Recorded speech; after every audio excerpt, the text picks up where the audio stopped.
Next up, we have a speaker from Japan. He's currently in the Skymatics Incorporation. His name is Dr. Howari Sabirin, originally from Indonesia. And also, similar to Dr. Tao, he's actually working also on the AI, artificial intelligence, but his major is actually to work on the development of software solutions based on computer vision and image processing for agricultural theme automation, such as weed detection, crops detection, and etc. So today he's going to share with us how to use artificial intelligence for integrative agricultural work comfort. So let's welcome Dr. Howari. Hello everyone, my name is Howari Sabirin. I'm a researcher from Skymatics Corporation in Japan. So this time I would like to have a presentation. The title is AI for Smart Agriculture Work Comfort. So this talk is an invited talk by my colleagues in KAIST, Ms. Sao Pai. So she invited me to give some brief presentation for the bio integration paper talk. So this time I would like to explain to you about my current research work, especially related to the smart agriculture work. So this topic is actually will be a little bit broad in the sense of that I'm not sure how high or how low the level of audience. So I will briefly talk first related to the introduction of the digital image processing itself. So maybe many of you is already expert in this topic, but I hope if there are many also students that will see this presentation, they will also get some insight related to the basics of the digital image processing.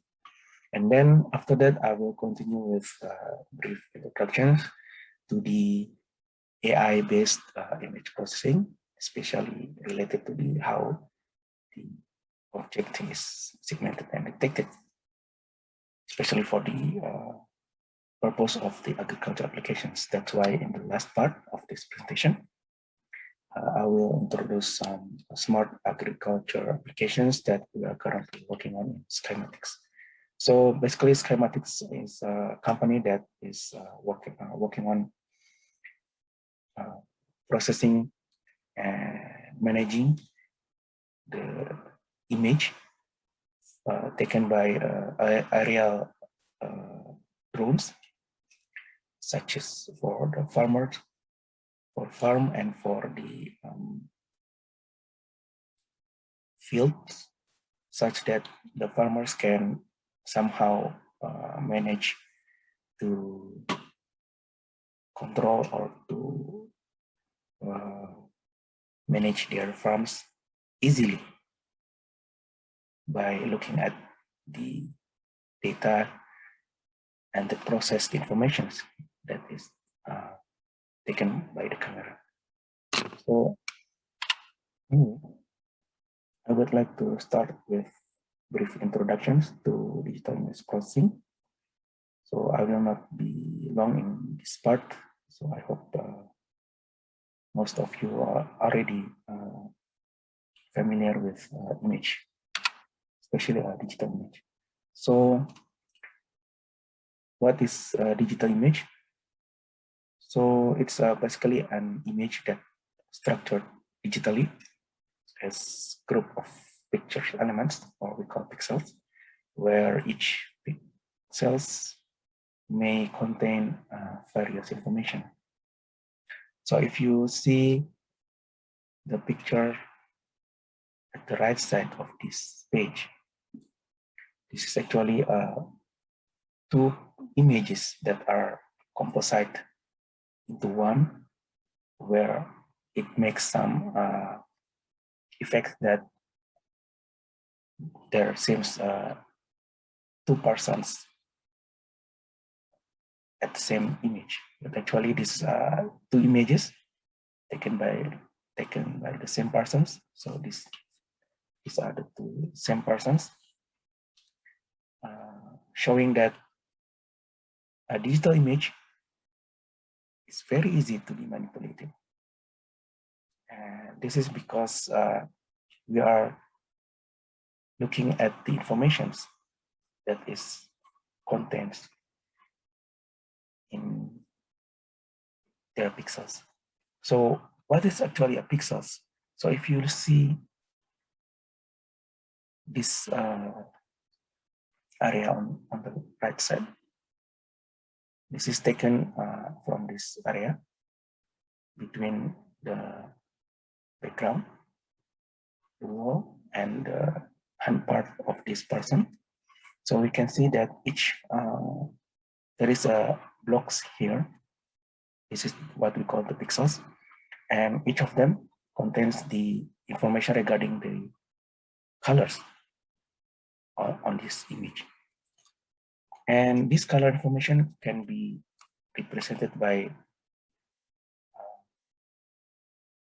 the main colors,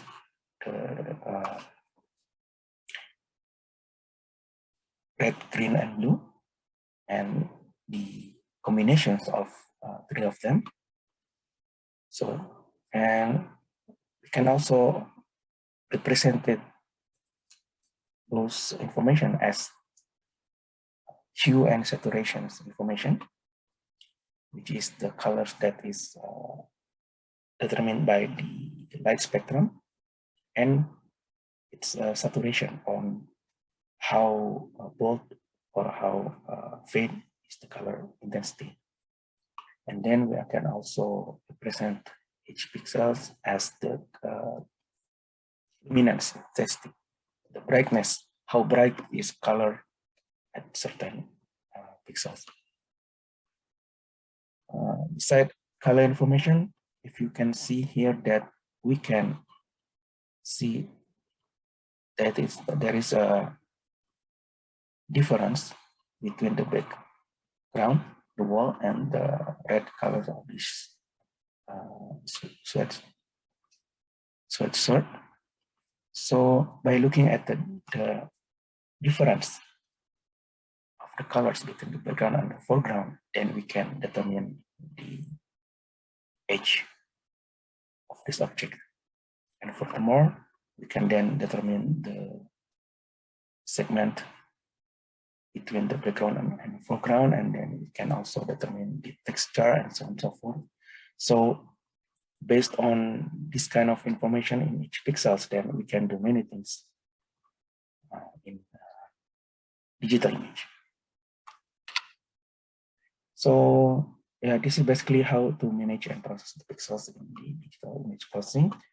So it's basically comprises of image analysis, how the image is obtained and pre-processed, and how the image is can be processed to get the recognitions of contents inside each image, like object recognition or segmentation and so on and so forth. And also how to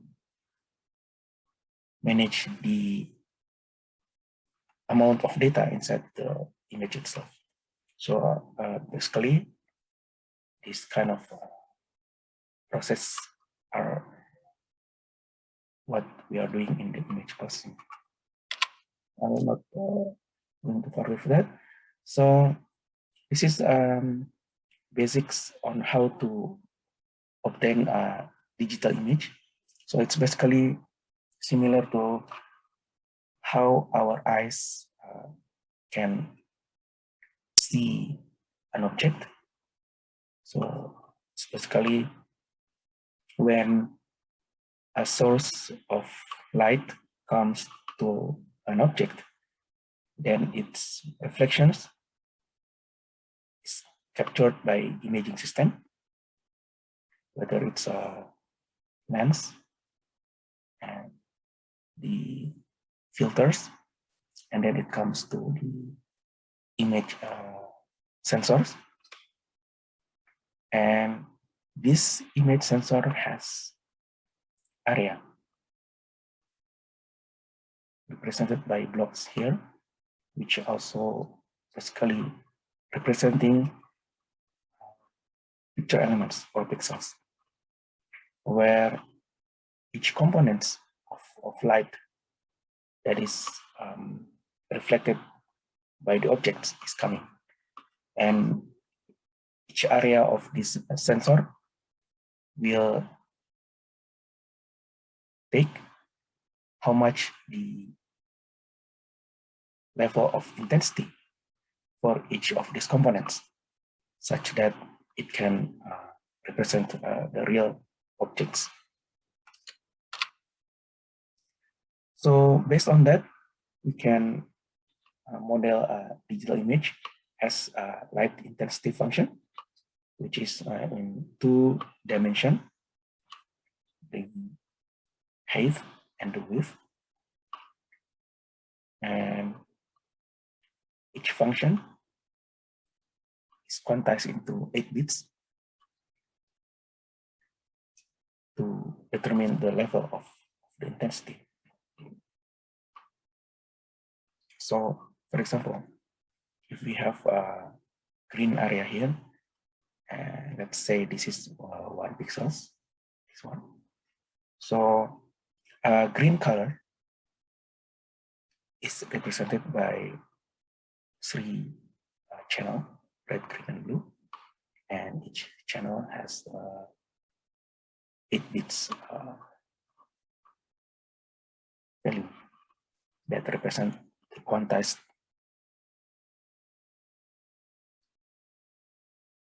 intensity level.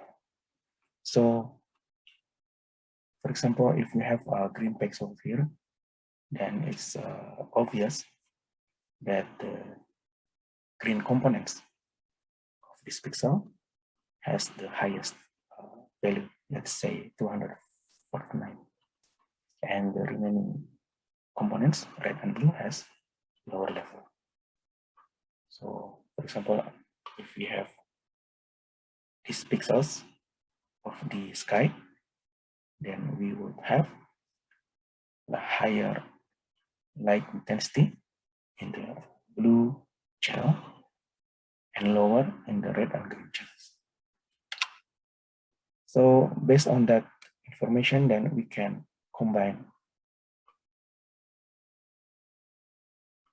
or we can determine the intensity level of each channels, and then we can recognize what kind of colors that are in the image. And we can also process the image based on the difference of intensity in that image. So for example, if we have this kind of image, maybe some kind of flower here, this one is pink and this one is red. So we can easily know that this pixels has more intensity of red, as you can see here. So it's the brightest area of the red component, but at the same time it has darker or lower intensity of green and blue channel. So based on this information, then we can further process the image to determine what kind of information that we want to take and we want to discard. So now I will go to the introduction of the AI-based image processing itself. But for that, we can start from the simple task related to the object detection. So it's basically we want to find and we want to determine the point of interest in an image. So the problem is that what is the point of interest that we want to find and how to find it. So for example, if we have this kind of image, there are trees here, there are flowers, boxes, stairs, green area, sky, mountain, house. So what is our point of interest?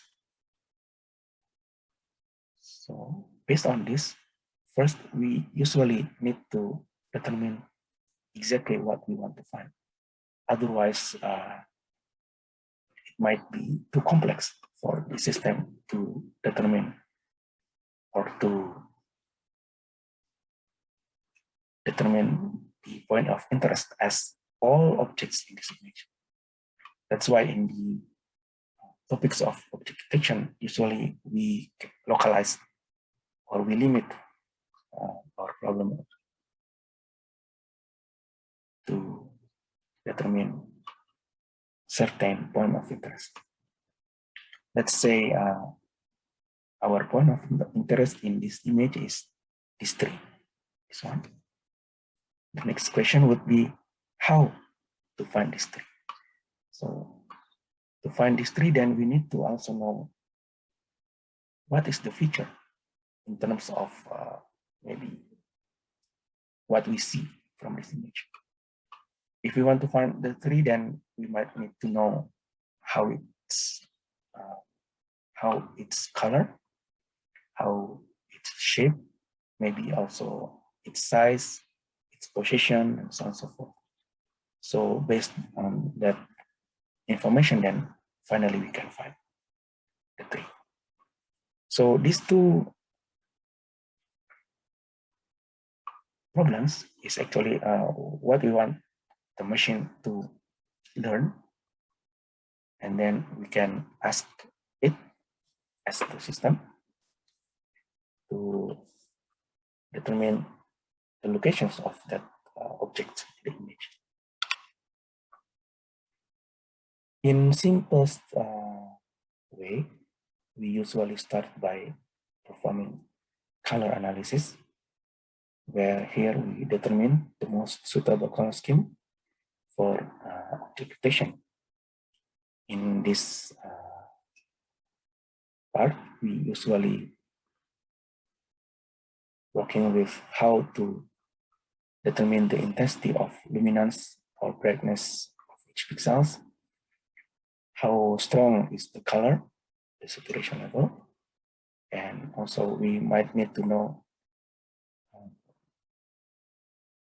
how the structure of colors in such image, such that we want to know their comparisons or their ratio.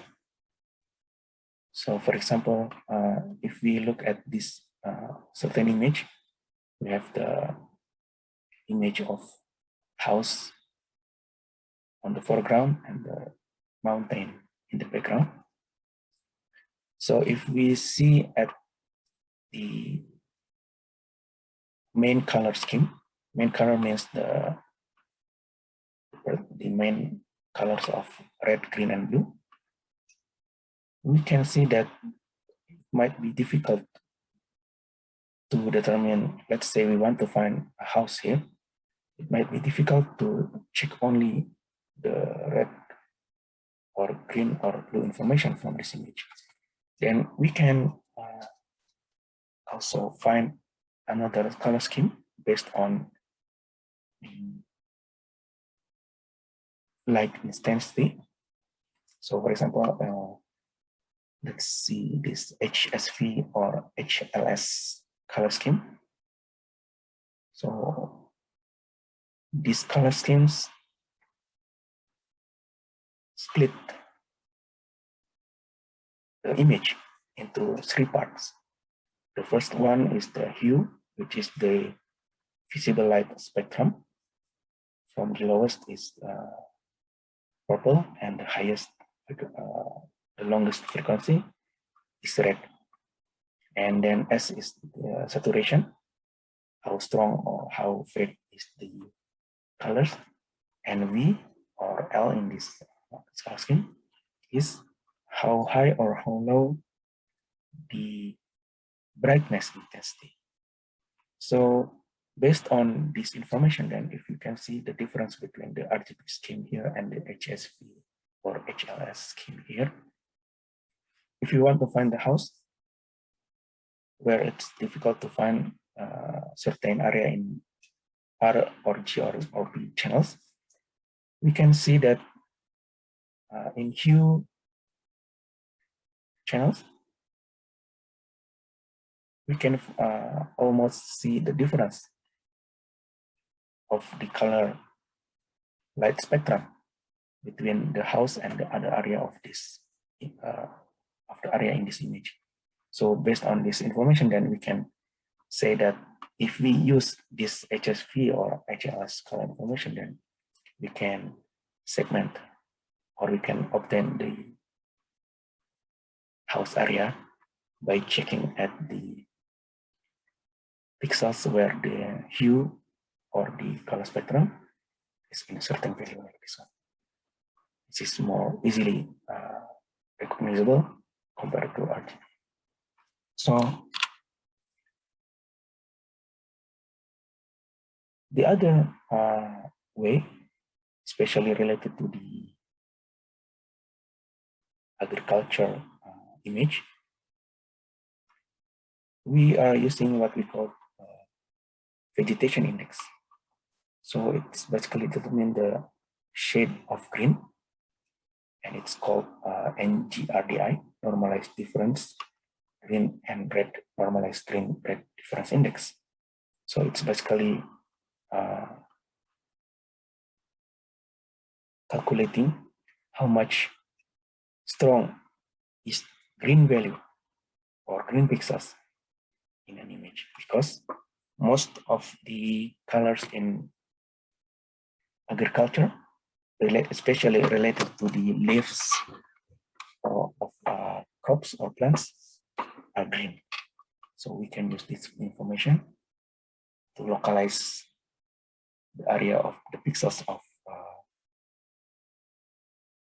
leaves and the other area. And the next is the texture analysis. Here we observe spatial relations between two or more pixels, especially the neighboring pixels. So from that information, we can get the edges, corners, patterns, contours, and so on and so forth. So for example, if we see this image, then we can see the difference between the pixels of the background and the foreground, and then we can get the edge of this certain animal. And then based on those informations, color information, texture information, and how we select which color scheme is the best one for our cases, then we can feed that information to a machine learning system. Because machine learning is actually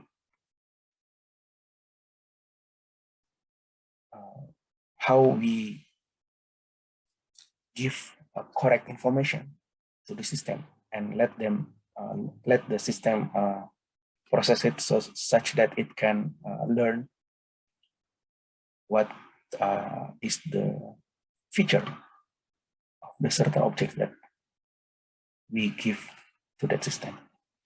So for example, this is similar to how we understand certain objects. So maybe when we are kid, when we are small, when we are children, our teachers give us information regarding an apple, what its color and shape and so on and so forth. And then by time goes by, we learn apple can be in many shape and conditions and other colors. And based on this kind of information, then we can finally know any kind of apples if we see an apple. So it's similar to machine learning. Human usually define the features of the object, especially different colors, texture, and so on and so forth. And then the system continue to learn the features to differentiate that objects from other objects that is not defined. So yes, it's basically a certain repetition of loop and conditions examination. So previously we talked about Apple. So now let's see an example here. We want to teach the system how it can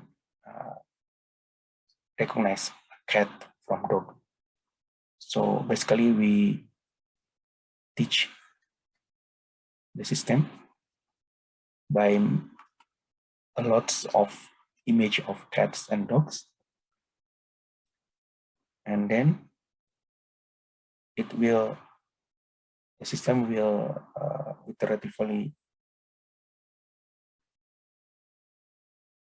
calculate the features of cats or dog.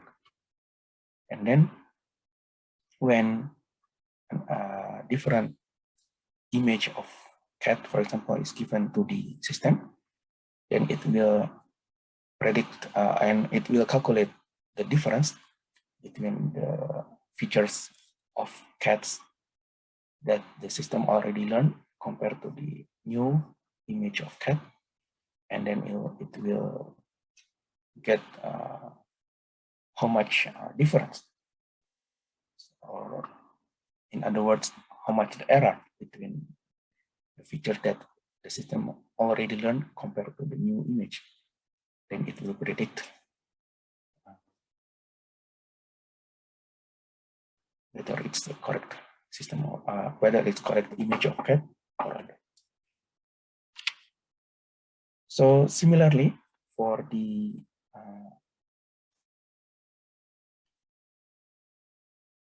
finding the information of, let's say here we have a certain kind of crops. What we do is we collect many image of fields, and we collect it as training data. So this training data is kind of annotated information from the image.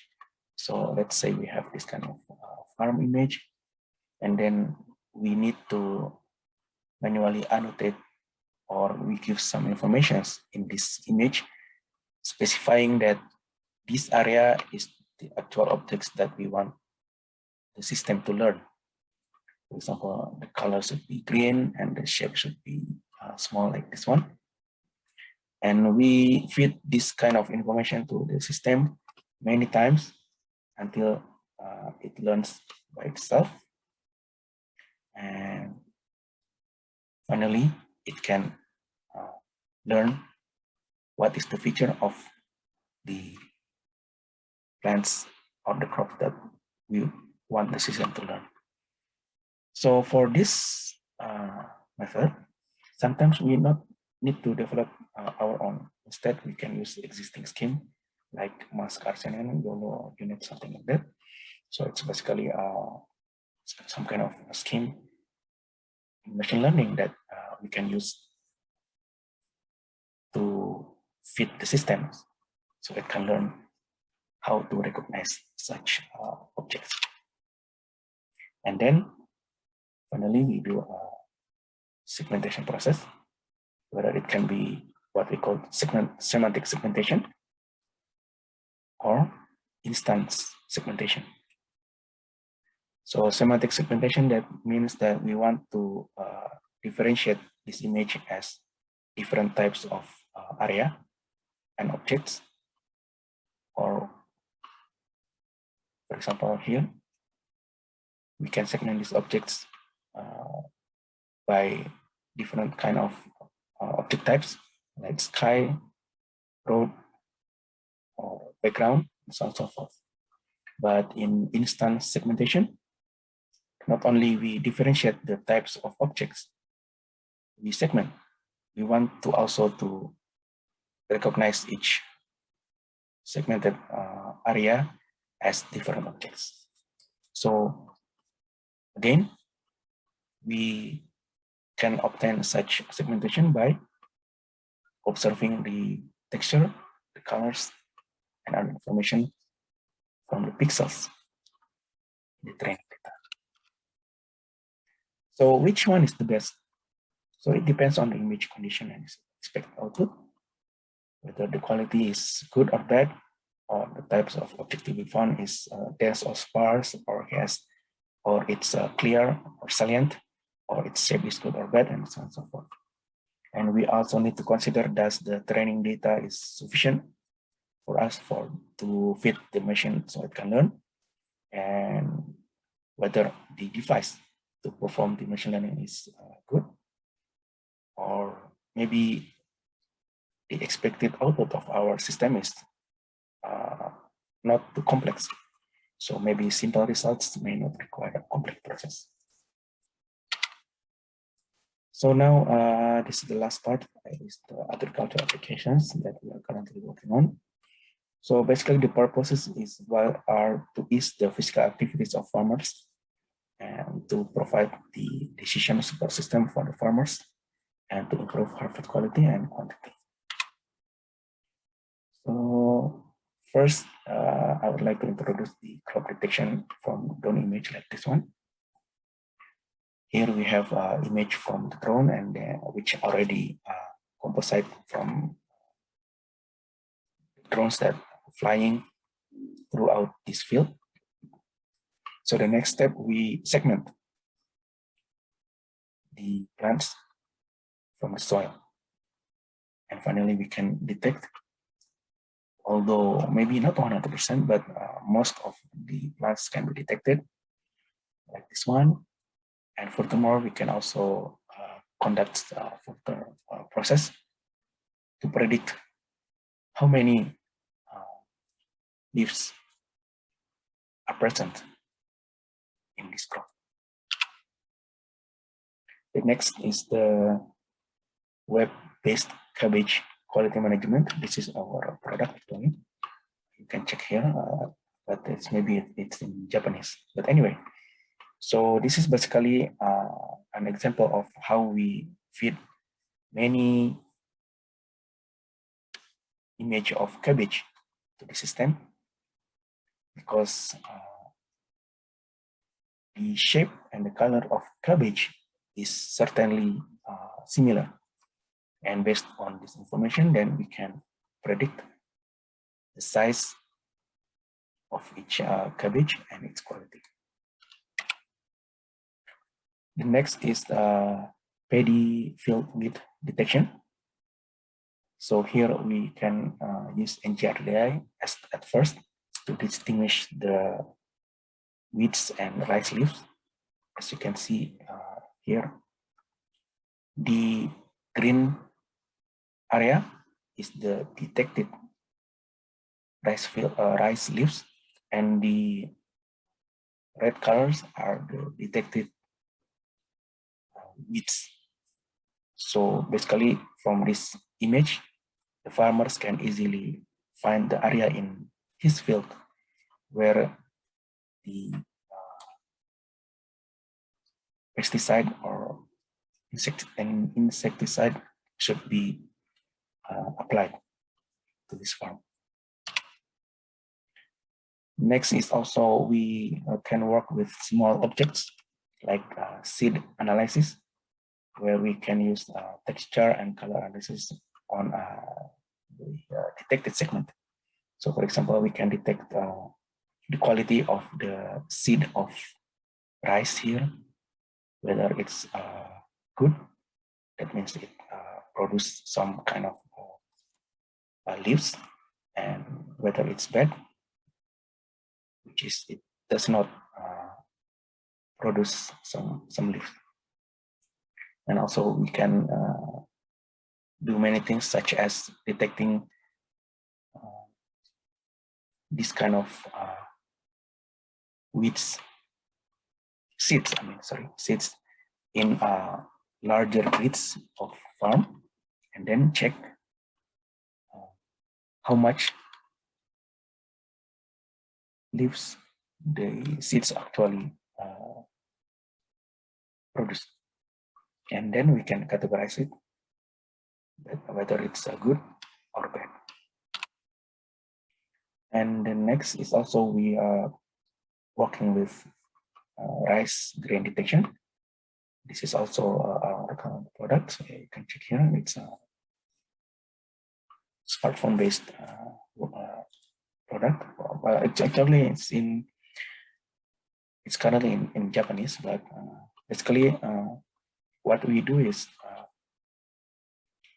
we get image from camera of rice in kind of dish, and then we perform segmentation for each grains, and then from that we can calculate how many grains are in this dish and what is the condition of each rice. Of course, there are many more possible application in agricultural applications by utilizing the AI or image processing.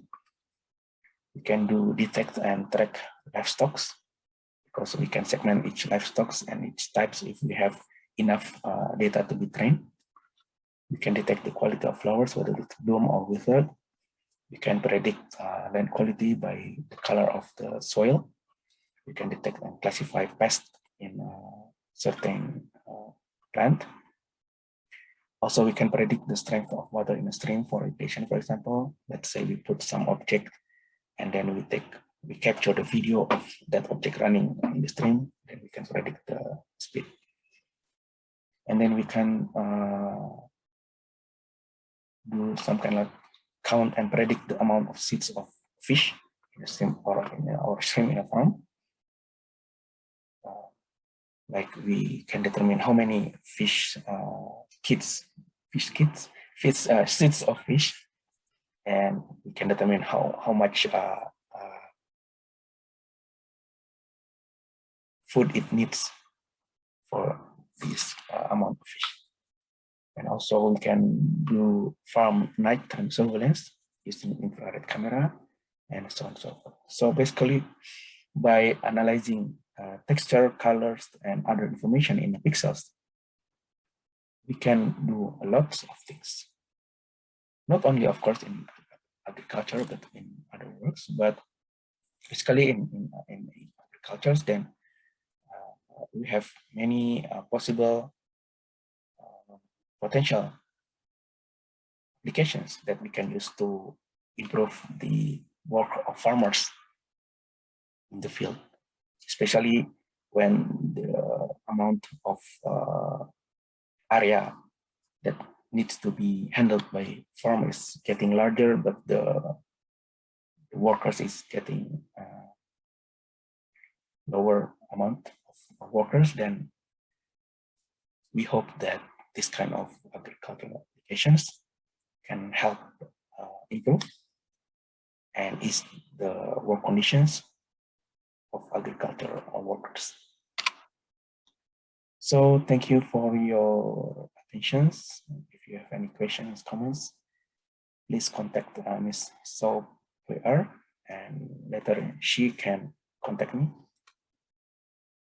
to get your questions and comments. I'd be happy to receive that from you. Okay, thank you very much once again, and I hope this presentation is fruitful, and have a nice meetings.